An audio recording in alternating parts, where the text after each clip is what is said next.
Shalom adik-adik, kita akan mulai ibadah kita. Gak ada lagi yang main-main, gak ada lagi yang makan sambil tiduran. Kita memuji nama Tuhan, kita angkat satu pujian. Selamat pagi Bapak. Kakak undang semua untuk bangkit berdiri.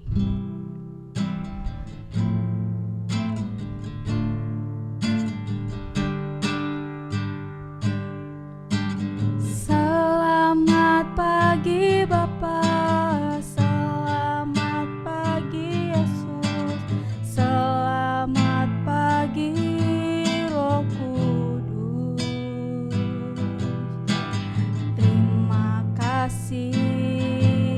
Atas anugerah-Mu semalam telah berlalu, ku memuji,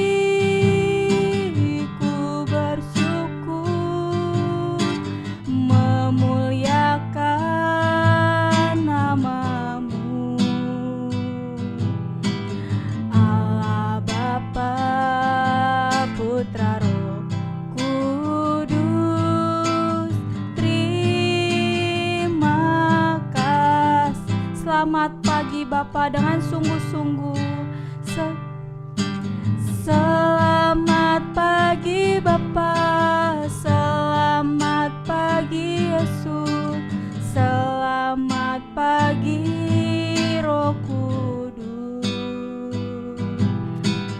Terima kasih atas anugerah-Mu semalam telah berlalu, ku memuji,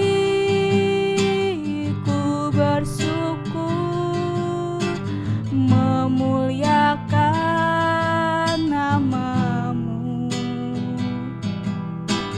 Allah Bapa, Putra, Roh Kudus. Terima kasih. Terima kasih.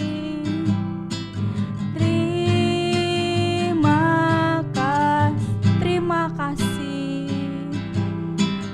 Terima kasih. Ikutin Bang Rahman berdoa. Tuhan Yesus yang baik, terima kasih.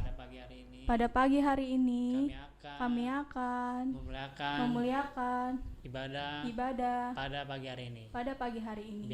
Biarlah Tuhan Yesus berkati kami dan pimpin kami. Dalam nama Tuhan Yesus. Haleluya. Amin. Masih bangkit berdiri, kita mau muji nama Tuhan. Kita angkat satu pujian, I love you Jesus.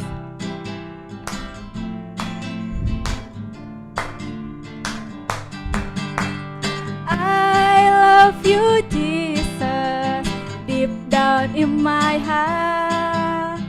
I love you Jesus, deep down in my heart. Talk about deep down, deep down in my heart. Think about deep down, deep down in my heart. I love you Jesus.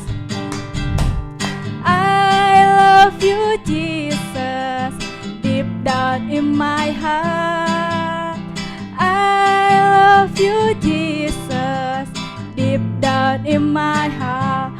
Talk about deep down, deep down in my heart. Think about deep down, deep down in my heart. Puji Tuhan, masih bangkit berdiri. Kita angkat satu pujian lagi, ku mau ikut.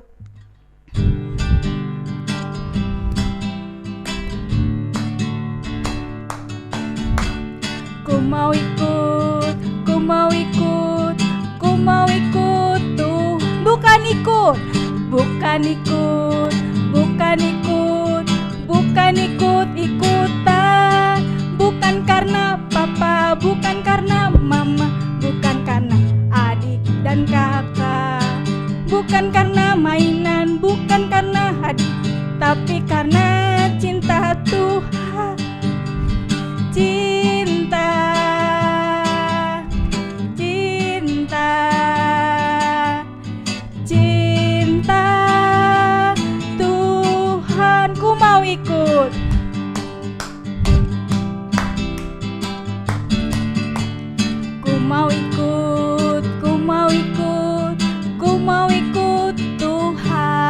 bukan ikut, bukan ikut, bukan ikut, bukan ikut-ikutan. Bukan karena papa, bukan karena mama, bukan karena adik dan kakak, bukan karena mainan, bukan karena hadiah, tapi karena cinta Tuhan. Cinta, cinta, cinta, cinta Tuhan. Silakan duduk, kita mau memberikan persembahan. Disiapkan persembahannya. Kita angkat persembahan kita yang di tangan kanan. Ikutin Karolina berdoa. Tuhan Yesus, terima kasih untuk berkat-Mu. Kami akan memberikan persembahan. Terima kasih Tuhan, hanya di dalam nama Tuhan Yesus. Haleluya. Amin. Yuk, kita angkat satu pujian. Taat, taat.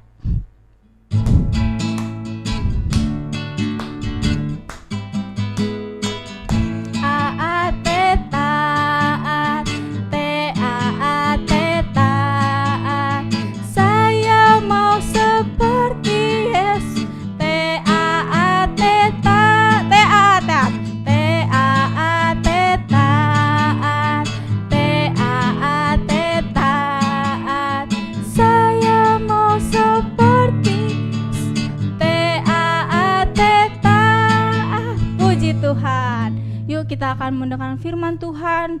Kakak undang semua untuk bangkit berdiri. Kita mau angkat satu pujian. Roh Kudus yang manis, ku buka hatiku. Enggak ada lagi yang main-main ya.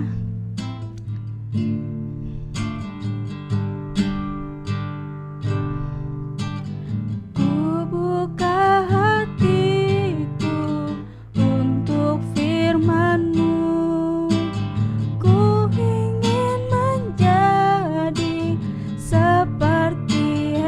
Berfirmanlah, berfirmanlah Tuhan, ku mau mendengar.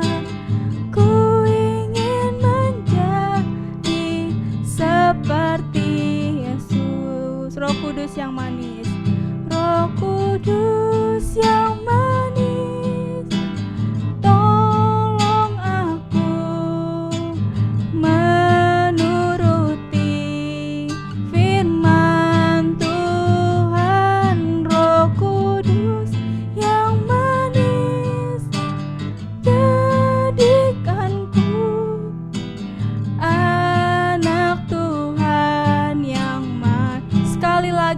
buka hatiku.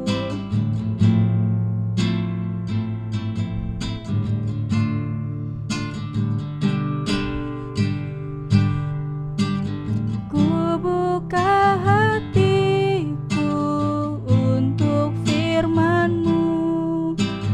Ku ingin menjadi seperti Yesus. Berfirmanlah Tuhan, ku mau mendengar. Ku ingin menjadi setiap hari. Roh Kudus yang manis, Roh Kudus yang manis, tolong aku menuruti firman Tuhan. Roh Kudus yang manis, jadikanku anak Tuhan yang manis. Ikutin Kak Karolina berdoa. Tuhan Yesus, terima kasih untuk berkat-Mu. Tuhan, kami sudah bernyanyi, memuji nama Tuhan. Biarlah pujian kami menyenangkan hati Tuhan. Dan tiba saatnya kami akan mendengarkan firman-Mu. Jadikan kami anak yang takut akan Tuhan. Terima kasih Tuhan. Dalam nama Tuhan Yesus. Haleluya. Haleluya. Amin. Silakan duduk, kita mau dengar firman Tuhan. Halo, selamat pagi adik-adik. Pada pagi hari ini kita akan mendengarkan cerita firman Tuhan yang dibawakan oleh Koncem. Kita akan mendengarkan firman Tuhan yang terdapat dalam Alkitabnya. Udah disiapin belum semuanya? Coba Alkitabnya diangkat. Diangkat Alkitabnya udah. Sekarang dibuka Alkitabnya dalam kitab Keluaran. Dibuka kitab Keluaran pasal 33. Keluaran pasal 33. Koncem bakal bacain ayatnya yang pertama. Udah dapat Keluaran pasal 33? Koncem bacain ya, Keluaran 33 ayatnya yang ke-1. Berfirmanlah Tuhan kepada Musa, pergilah, berjalanlah dari sini engkau dan bangsa itu yang telah kau pimpin keluar dari tanah Mesir, ke negeri yang telah kujanjikan dengan sumpah kepada Abraham, Ishak dan Yakub. Demikian kepada keturunanmu lah akan kuberikan negeri itu. Jadi kita melihat bahwa Tuhan Allah memerintahkan Musa untuk membawa orang Israel ke tanah atau negeri yang telah Tuhan janjikan. Sejak kapan Tuhan janjikan? Tadi yang kita baca ayatnya. Sejak kemarin? Atau sejak minggu lalu? Atau sejak bulan lalu? Enggak. Tapi dikatakan sejak zaman Abraham. Masih ingat gak cerita Abraham? Cerita Abraham yaitu seorang bapak yang menunggu janji Tuhan untuk diberikan apa? Diberikan sepatu baru? Ya bukan? Atau dibelikan rumah baru? Bukan. Tapi bapak Abraham ini menantikan janji Tuhan untuk diberikan seorang anak. Anaknya itu nanti diberi nama Ishak. Abraham sudah berusia sangat tua, udah kakek-kakek. Tapi Tuhan menepati janjinya. Bahkan gak cuma sampai di Ishak. Ketika bersama dengan Abraham, Tuhan Allah sudah berjanji bahwa keturunan Bapak Abraham ini nanti akan menjadi bangsa yang besar. Tetapi mereka nanti akan sempat menjadi budak di tanah Mesir. Tetapi nggak jadi budak terus sampai mati. Akan dikeluarkan dari tanah perbudakan itu menuju tanah yang Tuhan janjikan, yaitu negeri Kanaan. Dan kita melihat bahwa janji Tuhan itu terjadi. Oleh sebab itu adik-adik yang berdoa, yang suka percaya kepada Tuhan, nggak boleh bimbang, nggak boleh ragu-ragu. Karena kalau Tuhan sudah berjanji, maka Tuhan akan menepati. Kita melihat bahwa janji Tuhan ditepati dan sekarang Tuhan Allah menyuruh Musa untuk berjalan membawa orang Israel. Tuhan berkata bahwa Tuhan akan mengutus seorang malaikat. Wow! Seorang malaikat untuk berjalan di depannya Musa, memimpin Musa bersama orang Israel sampai ke Kanaan. Wah, adik-adik gimana kira-kira kalau Tuhan suruh pergi, nanti ditemenin sama malaikat, seneng gak? Wah, ditemenin sama malaikat. Kalau sama malaikat berarti dilindungin, dijagain, gak bakal kenapa-napa. Kita melihat Tuhan sudah berjanji kepada Musa bahwa Tuhan akan mengirim malaikat untuk memimpin Musa bersama orang Israel sampai tanah Kanaan. Kita melihat adik-adik di sini, ketika Tuhan sudah berkata seperti itu, apa yang Musa katakan? Musa tidak mau dipimpin oleh malaikat. Hah?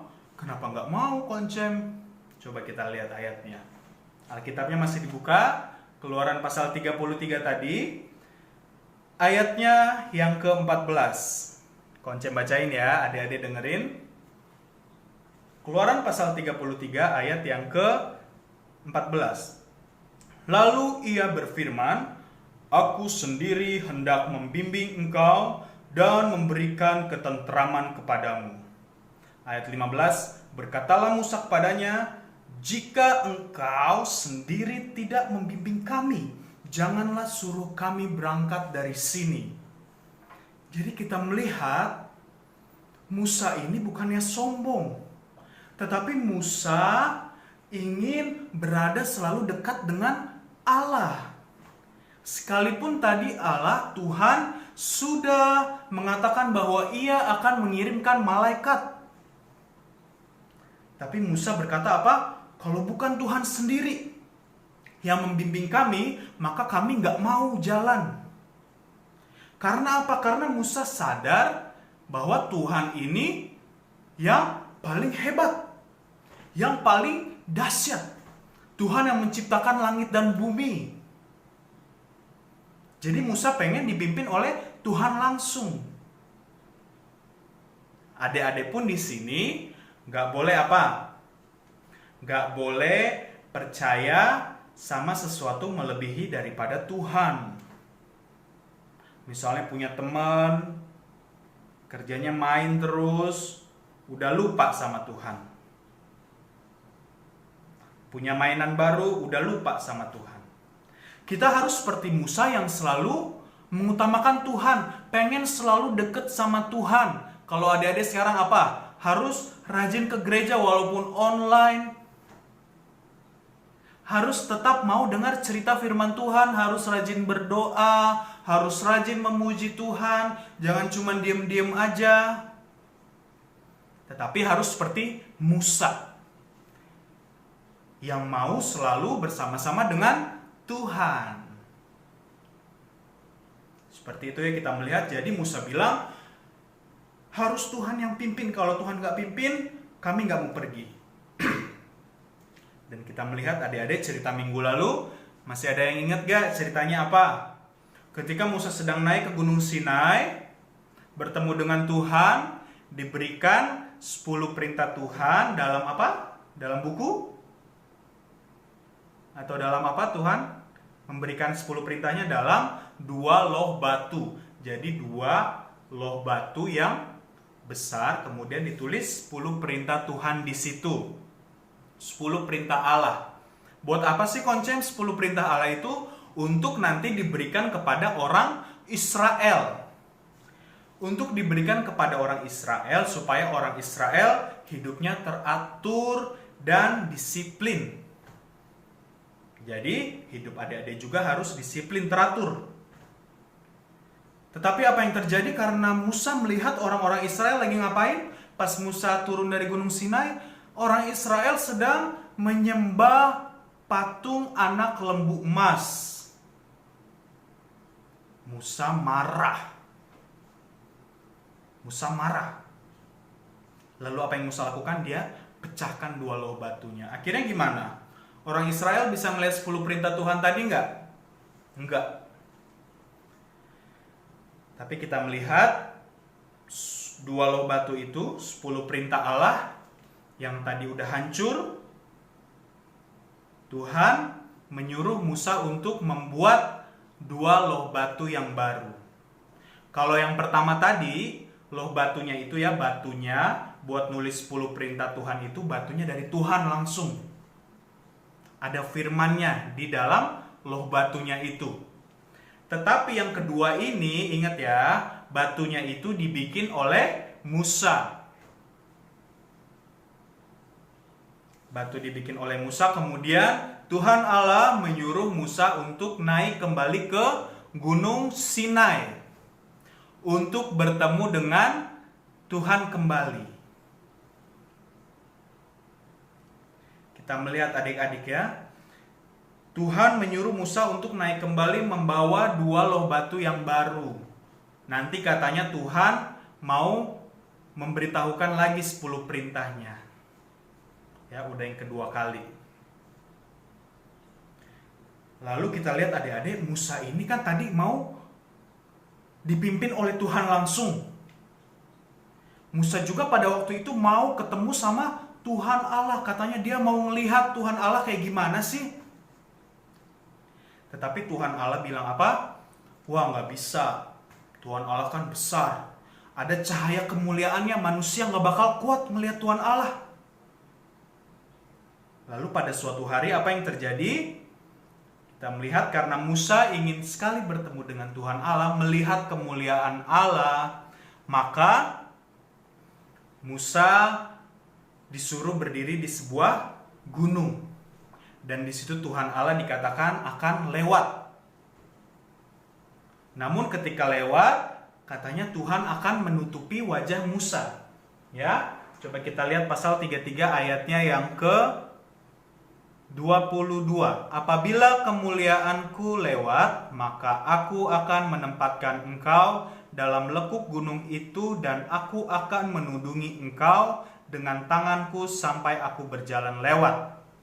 Kemudian aku akan menarik tanganku. Terus apa? Aku akan menarik tanganku sampai aku berjalan lewat, dan engkau akan melihat belakangku tetapi wajahku tidak akan kelihatan. Jadi Musa sempat melihat bagian belakangnya Tuhan Allah. Wow, seperti apa ya? Kita melihat ini karena Musa sangat ingin bertemu dengan Tuhan. Lalu kita melihat tadi, Konce bilang apa? Musa disuruh membawa 2 loh batu yang baru ke atas gunung Sinai, adik-adik. Dan di situ Tuhan berfirman hal-hal apa saja yang harus dilakukan oleh orang-orang Israel, peraturan apa saja. Kemudian dituliskan oleh Musa. Coba kita lihat ayatnya. Keluaran pasal 34. Keluaran pasal 34 ayat 28. Udah dapat? Keluaran 34 ayat 28. Dan Musa ada di sana bersama-sama dengan Tuhan 40 hari 40 malam lamanya, tidak makan roti dan tidak minum air, dan ia menuliskan pada loh itu segala perkataan perjanjian, yakni ke-10 firman. Jadi 40 hari 40 malam lagi Musa ada di atas gunung Sinai, adik-adik. Lalu Musa menuliskan apa yang Tuhan firmankan. Kemudian setelah itu Musa turun dari gunung Sinai. Apa yang terjadi? Ketika Musa turun, wajah Musa bercahaya. Karena apa? Karena Musa telah bersama-sama dengan Tuhan di atas gunung Sinai selama 40 hari. Waktu yang sangat lama. Jadi kita lihat di sini adik-adik, Musa yang selalu dekat sama Tuhan, wajahnya bercahaya. Bercahaya itu gimana sih? Kalau bercahaya, dilihatnya gimana? Bagus gak? Dibandingkan kalau mati lampu. Coba, kalau ini bercahaya. Kalau mati lampu, kunci matiin. Nah, kalau kayak gini kelihatan nggak? Gelap. Kalau kayak gini, gelap, nggak bercahaya. Bercahayanya cuma sedikit. Tetapi kita melihat ketika Musa sudah berada bersama-sama dengan Tuhan cukup lama di Gunung Sinai, wajahnya bercahaya, enak dilihatnya. Jadi adik-adik juga harus dekat dengan Tuhan. Gimana konsep caranya? Kita harus ke Gunung Sinai ya? Enggak. Tetapi cara dekat dengan Tuhan harus apa? Rajin beribadah, rajin berdoa, rajin dengar firman Tuhan. Maka wajahnya selalu senyum, selalu gembira, gak sedih-sedih, gak suka marah-marah. Nah, Musa wajahnya bercahaya sehingga orang-orang Israel pada saat itu silau lihatnya. Hingga akhirnya harus dipakaiin tudung, apa itu tudung penutup wajah. Kita melihat di sini ya. Jadi kita harus selalu hidup dekat dengan Tuhan. Caranya gimana tadi? Harus beribadah, harus rajin baca firman Tuhan, maka wajah akan bercahaya. Kehidupan kita akan bercahaya. Kehidupan adik-adik bakal bercahaya. Gak ada yang cemberut-cemberut lagi, gak ada yang suka nangis-nangis, gak ada yang bandel-bandel lagi. Harus dekat dengan Tuhan melalui ibadah-ibadah yang ada. Ya, itu cerita Musa. Kita melihat, jadi sekali lagi, kalau Tuhan sudah berjanji. Janji Tuhan apa sih, Koncem? Aku gak pernah dengar. Janji Tuhan adalah kita semua, adik-adik semua yang rajin beribadah, yang rajin sekolah minggu akan diberkati. Di sekolah, di rumah, keluarganya, papa mamanya, semuanya bakal Tuhan berkati. Asalkan kita harus percaya. Seperti Musa tadi, harus selalu berharap sama Tuhan, mau dipimpin oleh Tuhan. Mau dipimpin oleh Tuhan. Enggak ragu-ragu kalau berdoa sama Tuhan. Tuhan, aku percaya sama Engkau, Engkau dapat menolongku. Benar enggak ya? Tuhan bisa tolong enggak ya? Enggak boleh kayak gitu. Tuhan bisa menolong kita semua. Amin. Jadi firman Tuhan sampai di sini. Setelah Musa membawa turun 2 loh batu yang baru tadi, apa yang akan terjadi? Kita akan lihat kisah selanjutnya di minggu depan. Oke, sekarang Alkitabnya ditutup. Konce mau berdoa. Sikap doa yang benar. Lipat tangan, tutup mata. Konce nggak lihat, tapi Tuhan Yesus lihat. Oke, lipat tangan, tutup mata. Masih ada yang buka mata? Ikutin Konce berdoa. Tuhan Yesus, terima kasih. Pagi hari ini kami sudah mendengarkan firman Tuhan. Kami mau percaya kepada Tuhan bahwa Tuhan akan memberkati kami. Kami mau selalu berada bersama Tuhan. Kami mau hidup kami bercahaya, menjadi berkat untuk sesama. Terima kasih Tuhan. Dalam nama Tuhan Yesus Kristus. Haleluya. Haleluya. Haleluya. Sama-sama katakan amin. Puji Tuhan, firman Tuhan sudah selesai. Tuhan Yesus memberkati. Selamat pagi.